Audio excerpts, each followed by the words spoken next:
Welcome to my channel. This is Sinag and welcome to a new reading vlog. So in this new reading vlog, I have a kind of a game or themed reading vlog ideas. Aside from being a reader, I am also a astrologer and a tarot reader. So in this one, I wanted to add a little spice to my reading game or to my reading life. So basically, what we're going to do is that we're going to let cards or tarot or oracle cards decide how many books are we going to read in this reading vlog, as well as what are those books. So my initial dilemma for this one is what cards am I going to use, because I have a lot of decks right now. So I think I have more than 10 decks consisting of both tarot and oracle cards. So I think in this vlog, we're going to use the very first deck that was gifted to me, which is the Golden Wheel deck. So in this video, I was thinking, how am I going to know how many books will I read? So I have a die here that contains numbers from numbers 1 to 12. So it actually represents the 12 houses in our natal chart. But yes, I think I'm going to use this one since it's the only die that I have with a numbers in it. So basically, my game plan here is, because this one is the maximum number is 12. So realistically speaking, I cannot do a whole reading vlog with 12 books in it because my phone can't. Because I am filming and editing in my phone, and I don't think my phone can handle an hour long or more than an hour long video to process. So if I get more than 5, I'm going to divide the reading vlog into whatever part I like. For example, 2 parts or 3 parts vlog. So it depends to the number that I'm going to get. Another pala, because I don't want to forget about it, so I'll mention it there. Na I am an intuitive reader. I seldomly use traditional meanings in reading cards. I just wanted to inform you right ahead na I will probably not use all the traditional meanings of these cards or the cards that I'm going to pull out, because realistically speaking, I didn't memorize it, because I heavily rely on my intuition, and I usually base my readings on the cards images or symbolisms within it. So if I'm going to use traditional meanings, it will not be consistent all throughout, because I don't usually read I don't usually read with the traditional meanings in mind or what the guidebook says. Hello, so this is the die that we're going to use, and we're going to see how many books are we going to read for this reading vlog. Wait. So it's funny because, wait, can you see? It's funny because I got 12. The die isn't kind to me right now. So we actually got 12 books to read for this reading vlog. We have 12 books to choose from this reading vlog. So let's dive in. Okay, so I have my cards here. So basically, I already have a list here of the books that I am very eager to read, and some of it I am currently reading. So let's hope that most of it, especially those that I am currently reading, will be included in this vlog, so that it's like hitting 2 birds with 1 stone. So anyway, so here are the cards. So here's... Oh, I also wanted to say that I won't be reading reverse cards in this one. So we're going to only focus on the upright meanings of the cards. So we did it. I already have picked out 12 cards. So we're going to look at it together to see what cards did I get, and let's see what books am I going to read for this reading vlogs. So the first card that I get was this Knight of Swords. So this is the fastest knight card. So what's hooking me in this image right now is the snow and the fast pace or action the scene shows. Let me just look at my notes for a while. Oh. I think I have a book na. What I'm going to read for this card, for the Knight of Swords card, is A Chance at Love by Miss Beverly Jenkins. So this one, the reason why I'm pairing it with the Knight of Swords is because Lorelei Winters, the main heroine in this book, she is one of the mail order brides that we have seen in Topaz and Always and Forever. So, and I have reading vlogs with those two, so I'm going to link those in the description down below and maybe in the eye above as well. So that's my pick for this card. The next card that I've pulled out is, what's this? Eight of Swords. So here is the picture. Eight of Swords. So she's sweeping and there is a, I think it's going to, there's a sunrise in the background and she's standing near the cliff and she's stepping on a sword. Let's see what book is the most near or accurate here.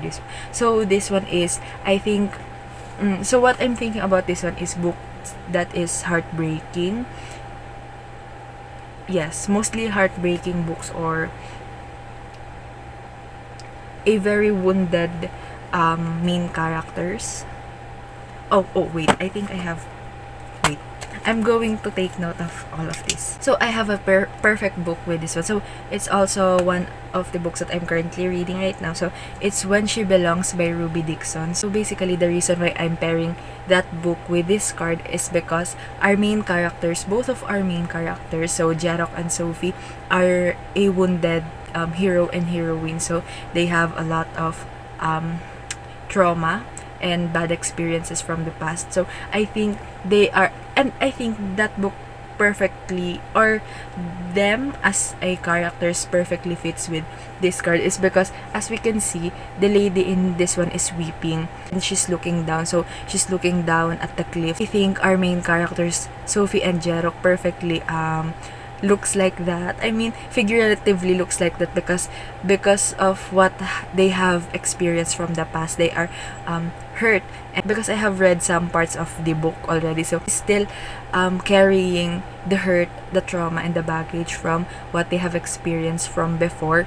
But as we can see in this card, the lady is looking down, but on the background we can see a sunrise. So whenever I pull this card out, usually it's saying that the situation is a, right now on the present, there's a hopeless kind of feeling or situation, or hopeless kind of feeling or a situation. The person usually is very absorbed to the bad things that is currently happening, or not the bad things, but the negative things that is happening to their lives. But the person cannot see that a new beginning or a hopeful thing is going to happen, or there is a hope, there's still a hope, but they're choosing not to see it because they are focusing on what's the bad thing that is happening. So basically what I'm trying to say is this card is actually kind of a hopeful card for me, because it means that no matter because we have bad days, so no matter how bad our days, or no matter how bad we think the situation is, there is still a hope, or there is still a sunrise happening, that all we need to do is to look up and see the situation or the environment with an objective eyes, and we're going to see that yeah, we're having a bad day or a bad situation right now, but in the grand scheme of things, in the grand scheme of things, in the bigger picture, it there's something good that is still happening. So that's, so I don't know why I gave you that's, so that's usually how I read this card, and I don't know why I give you all of that. Anyway, so the book that I'm picking with this one is When She Purrs by Ruby Dixon. So our main characters was like that as well. So since this one is a romance, and of course it is written by Miss Ruby Dixon, I am sure and I am confident that Miss Ruby Dixon can get both of them to their right to their much hopeful and happier future together with each other. So yes, so the third card in this reading vlog keme is Six of Wheels or Six of Pentacles. So this one is a gratitude card. So as we can see, she is giving an apple to a smaller child. And is she pregnant? Oh no, she's not pregnant, but she's giving it an apple to the child. Gratitude. So I think this one from, what are the symbols or the what can we get in this picture or in this card that we can use in choosing the book. So there's an apple, there is a motherly figure and a child, there's a very sunshine vibes and very positive and good vibes, earthly tones, fruits, wall. So let's see what book I'm currently reading or wanted to read. That I think I have this one.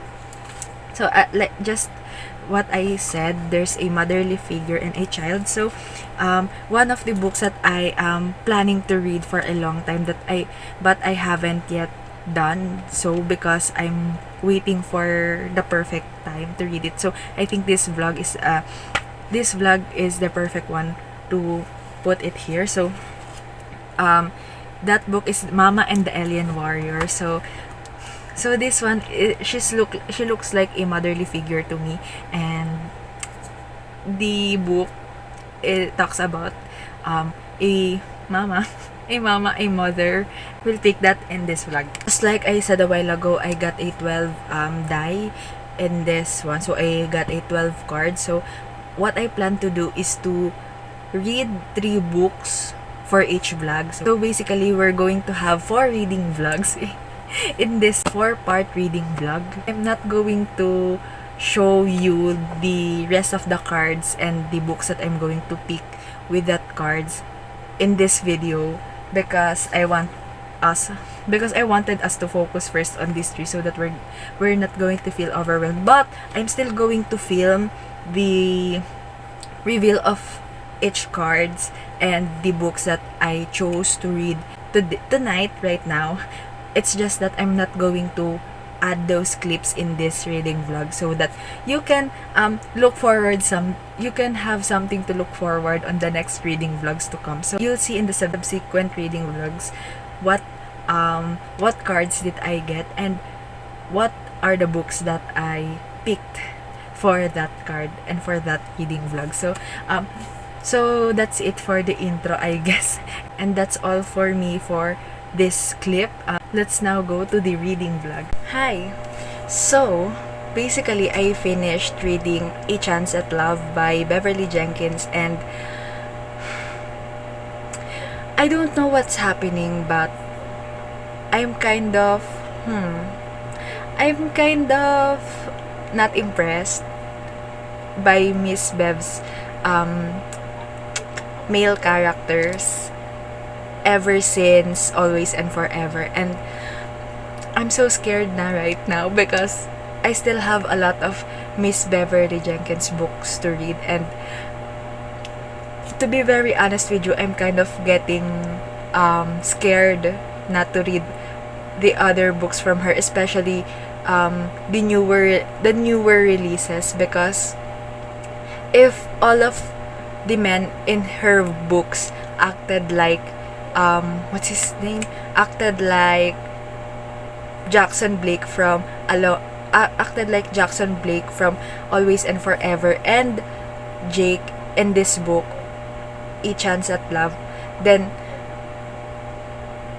oh my gosh, I'm going to give her books really, really, really low star ratings, and I don't want to do that because I loved Miss Bev's writing style and her concepts in historical romance, especially her heroines. But I'm noticing a pattern here. I hope not. So this is the second book in her, I think, newer releases. I'm in her past 2000s and above releases. So I don't know if this is really a pattern, but I'm kind of scared to read more of her past 2000 releases because of that. Anyway, this book is very tough for me to rate because I know what I feel about Lorelai. I really loved her. I really loved her character. She's a very independent woman, and I love that she is rich because that's a dream. That's a dream that I wanted to achieve, and she definitely is successful in her own ways, and I appreciate that. But then anyway, and also aside from that, the kids in this one, Bebe and Dede, is so cute and so charming, and yeah, and I really like them, as well as the animals in this one, like Elvira the goat and Rabbit the dog and Pal, and they're so cute. But then I don't know what happened. Why? I don't know what's happening on the not just the hero, but the men in general, the men in Miss Beverly Jenkins' book in this newer releases, because they're kind of very disappointing na, and it's really hard for me to read this one because there are times where we are reading Lorelai's being independent and being not ashamed of herself, because yeah, same, we should not be ashamed of ourselves, we should be assertive at the time. But then I know that since this is a historical romance, so its setting is from way back then. Not all people have progressive thinkings, especially when it comes to the status of women in the society. But I don't like reading about that in my romance book, especially if it's the hero. That's why it's really annoys me. And I'm not saying that I can't like someone or a character just because we have different ideals or we have different way of thinking or different priorities in life. But I wanted to be able to, but for me to be able to sympathize with this people or with this character, I need at least something to latch on to their either values or personalities, so that I can empathize or sympathize with them. But in this one, I don't know. Jake is like Jackson Blake's other half. Like, they're both very mind you, Jackson Blake is the real annoying one. Like, I don't even want to talk about him.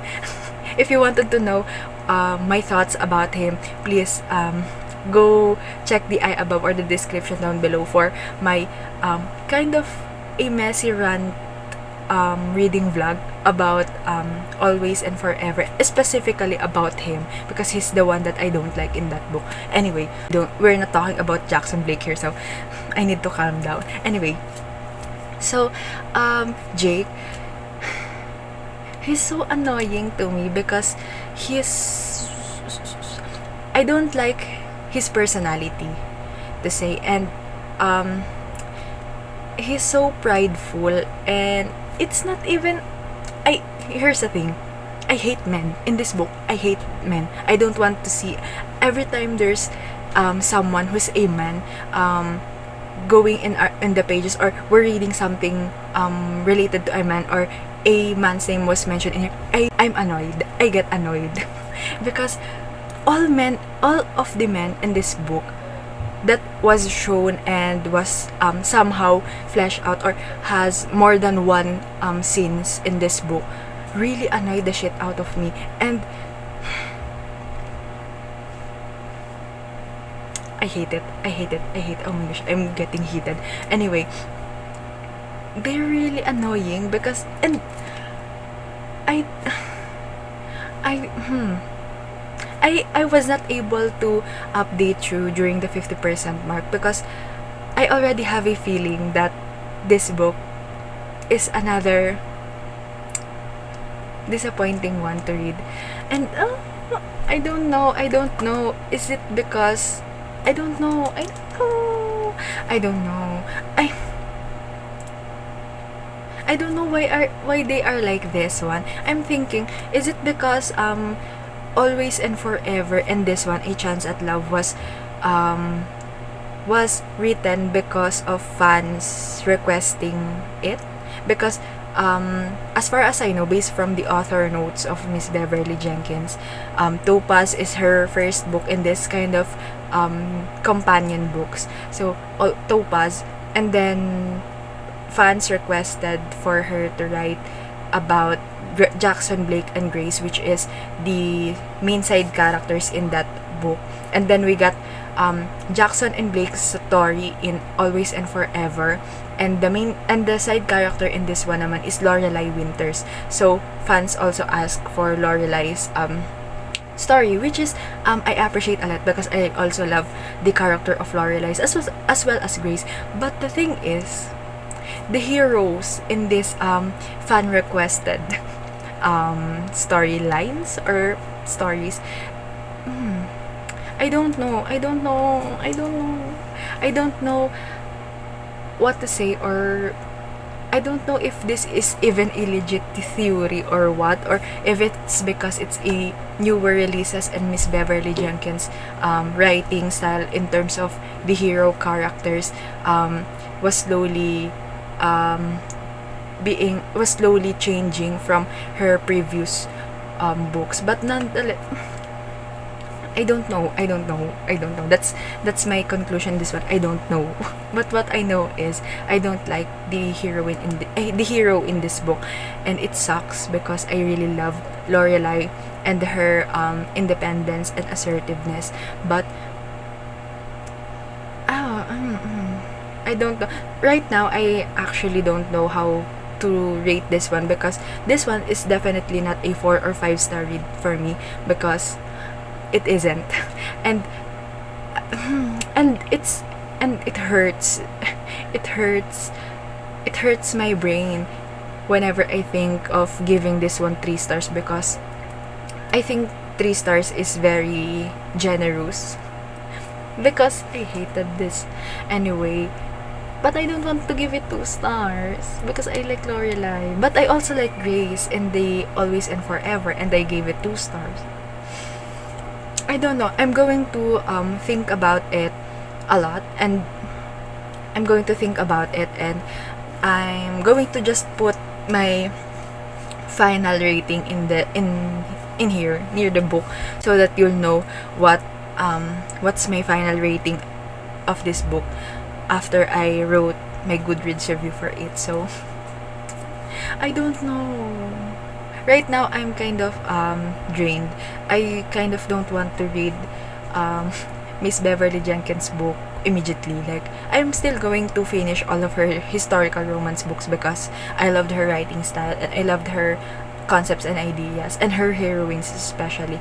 But right now I'm going to lie low first because I kind of read Topaz, Always and Forever, and A Chance at Love back to back to back to back. So I wanted to rest myself and to forget about these last two books from her that really fried my brain out. And it's not a bad story or a bad book. I love the concept of it.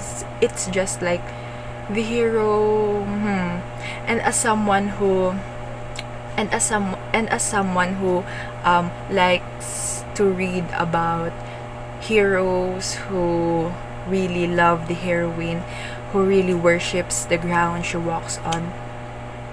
I really don't like this kind of heroes in her where anyway, yeah, so that's my update for this book. And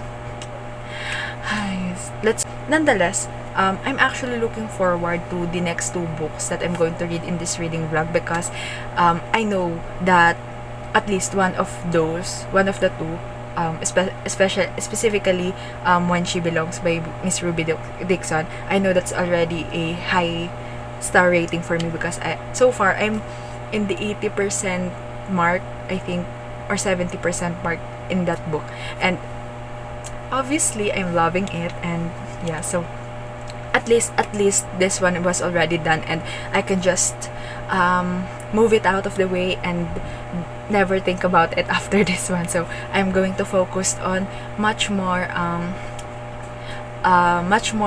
enjoyable reads and enjoyable heroes in the story. So I'll update you once I have an update on the next book in this reading vlogs. Hello, so I finally finished When She Belongs by Ruby Dixon, and When She Belongs is a very sweet novel to me, and it exudes the same feelings and light-hearted tone just like When She Purrs, but still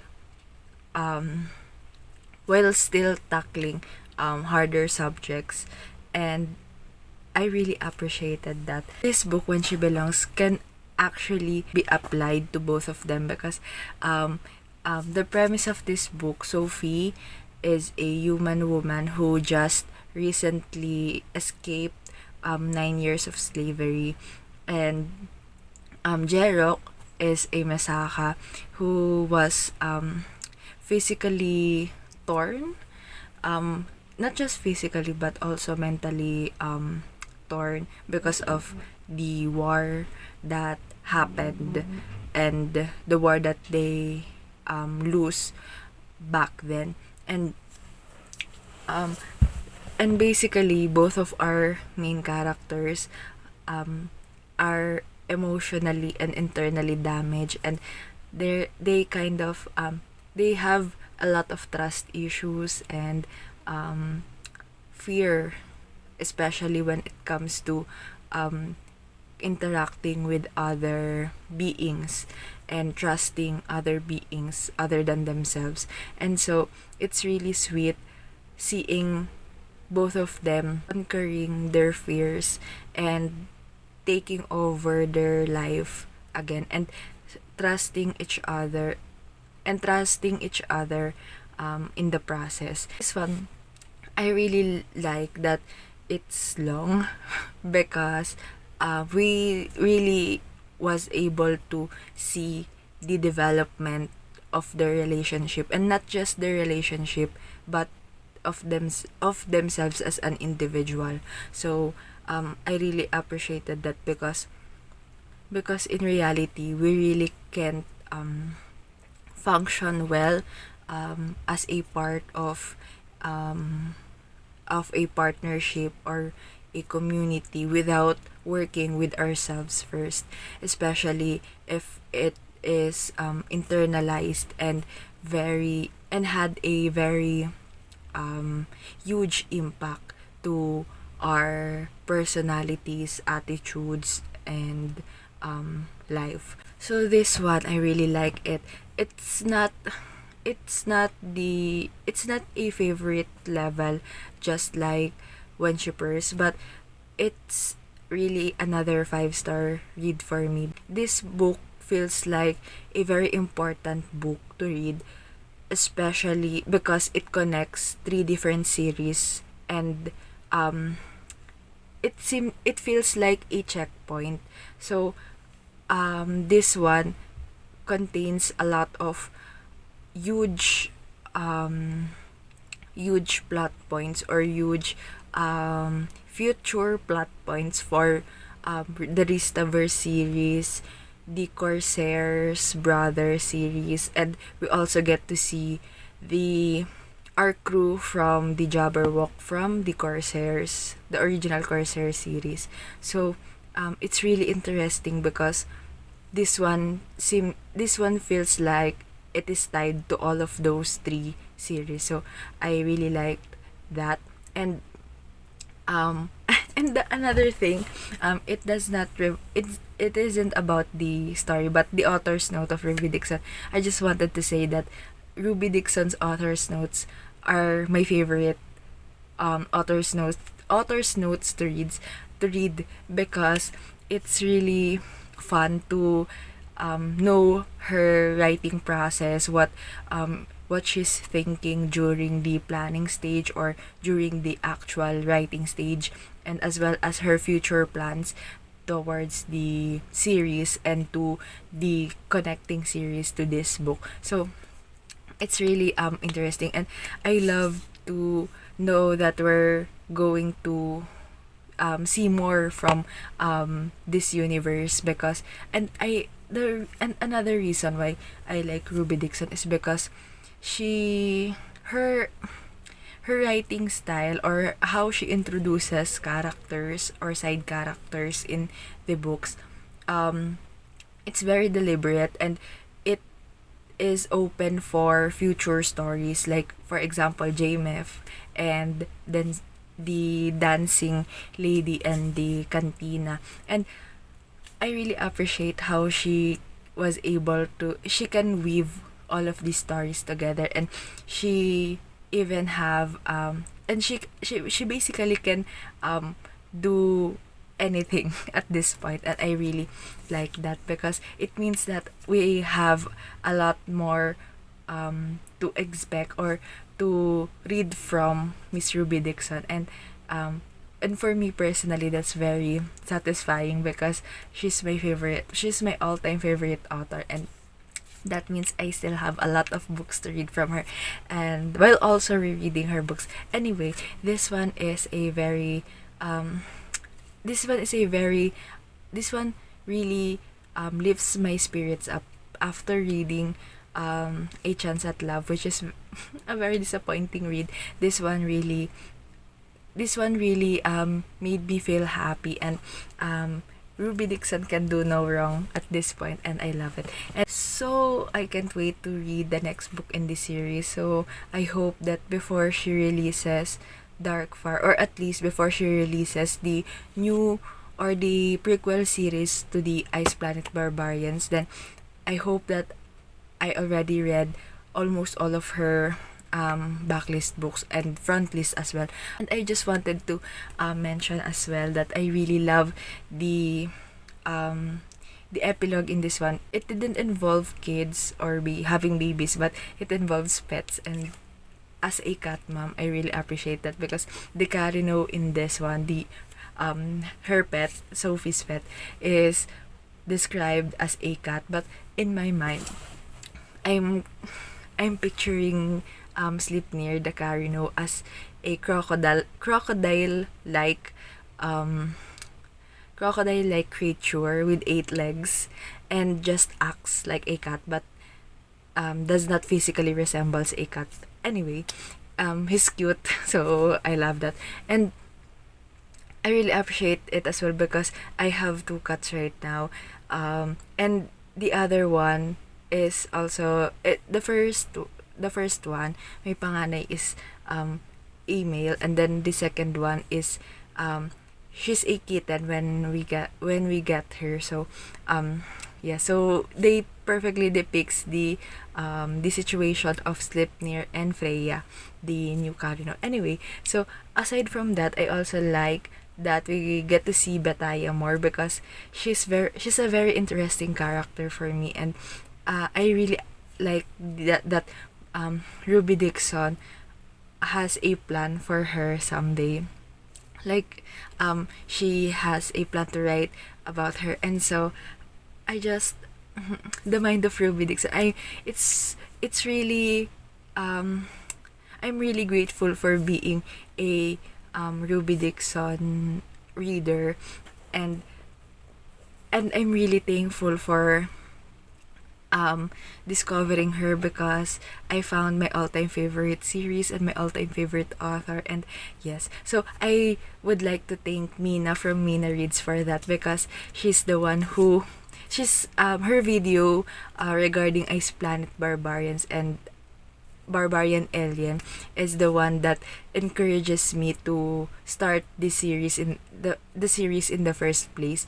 And so I really am thankful for her for that. And so though at that video she kind of bashes Barbarian Alien, which is fair because I get it why she does it like that, because at first I kind of have the same sentiments with her, but after reading the ending, then anyway, that's a different topic. Anyway, but still I'm still thankful for Mina because I loved how she pitched the Ice Planet Barbarian series to us watchers back then. And yeah, so I'll always associate her with that, and I'll always be grateful for her with that because of her I found out my all-time favorite author and my all-time favorite series. So yes, thank you, Mina, if you're watching this. So anyway, that's all for this update. I'll update you once I have something to say about the next book, which is Mama and the Alien Warrior. So another sci-fi romance, another sci-fi alien romance. Hello, so I just finished reading Mama and the Alien Warrior by Honey Phillips and Bex McLynn, and I'm giving it 4 stars because it's really a very short and comforting read. And this is actually the second book in this series that I have read. So I have already read the 4th book in this series, A Family for the Alien Warrior, last year, and and just like that one, this one also has a great familial aspect in it, and I really admire that in this book. But what made me give it 4 stars and not 5 is because I think the angst in this one goes on for too long. Like, I don't think it shouldn't be that long because the angst kind of settle only during the 90% mark of this book. And yeah, and that's the only thing that I don't like in this one. Other than that, everything seems okay. And I forgot to mention to you the premise of this book. So this one is about a group of human women who were abducted from Earth and was rescued by a group of volunteers that checks other space crew to see whether they are carrying illegal goods such as humans and other illegal things in there. So so in this one we have our main heroine, Abigail, and she was kind of a maternal person to 5 different ladies who are either pregnant or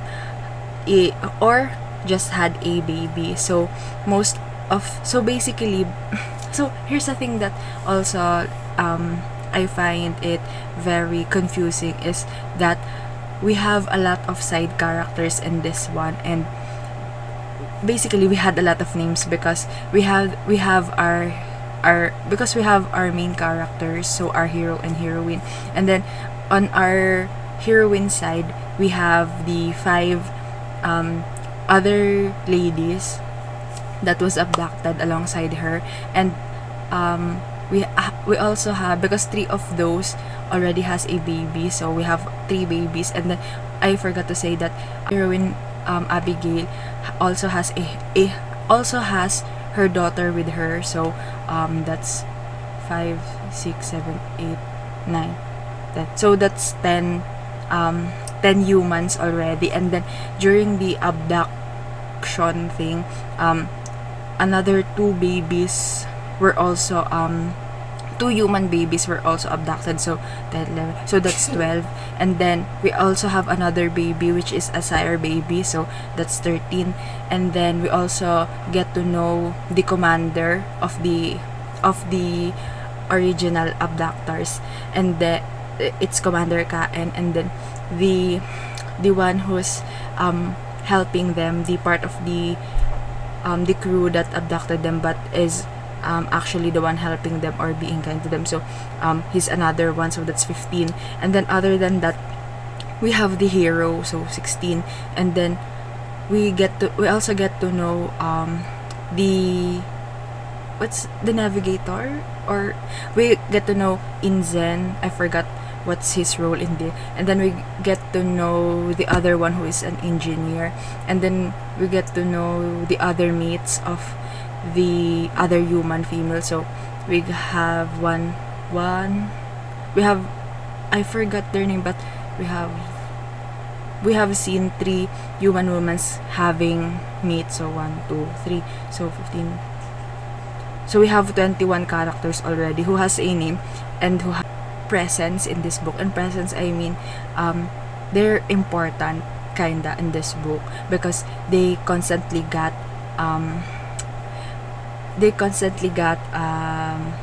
page presence like that, so it's really confusing sometimes to read, especially the babies, because who's who sometimes I kind of forgot, who am I reading, and then yeah, so and I think what's very confusing in this one is because we get to know all of these characters, and yet when a while ago I read the synopsis of the other books in this series, because this is the first book, so I assumed that we are going to see more from the other ladies' side, because their love story or their stories was always like being being integrated to the general plot, so I thought that we're going to see more of them in the subsequent books to come, but then the premises of the other books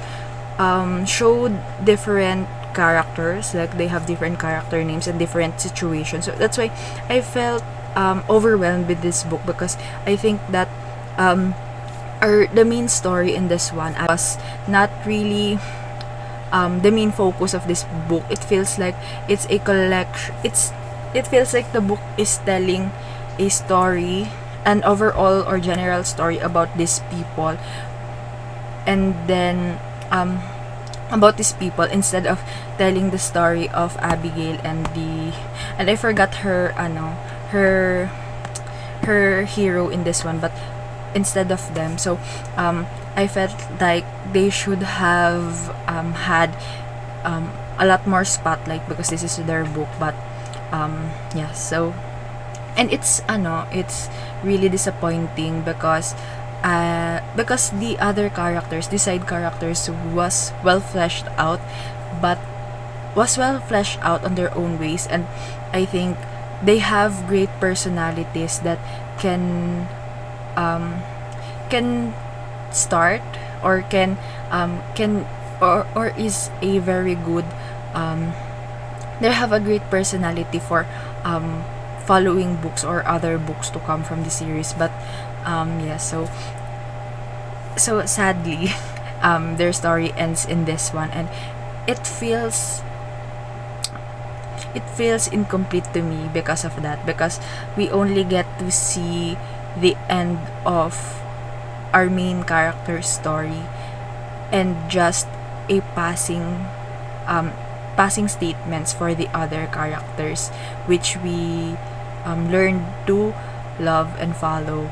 And yes, so basically what I'm saying is this one, I think for me, did not have the proper balance between the exposure of all of these storylines, and it makes the ending of this book really unsatisfying for me. So that's it. But the writing is great. I just don't like don't like the angst, the duration of the angst, which lasts too long for my liking, and the unbalanced storyline. So basically that's the end of this first part of this reading vlog. For the part 2 of this reading vlog series of my tarot card choices, what I read for this reading vlog, I'm giving you a hint or something to look forward on the next video in this vlog series. So basically right now I have already finished reading one of the books in the part 2 of this reading vlog, and I kind of have a lot of thoughts, and I think somehow an unpopular opinion. Yes, so you need to watch out for that. That's it for this first part of this reading vlog series. So I hope to see you on the next videos to come in this vlog, and hopefully in the other videos in my channel. So yes, so that's all for today.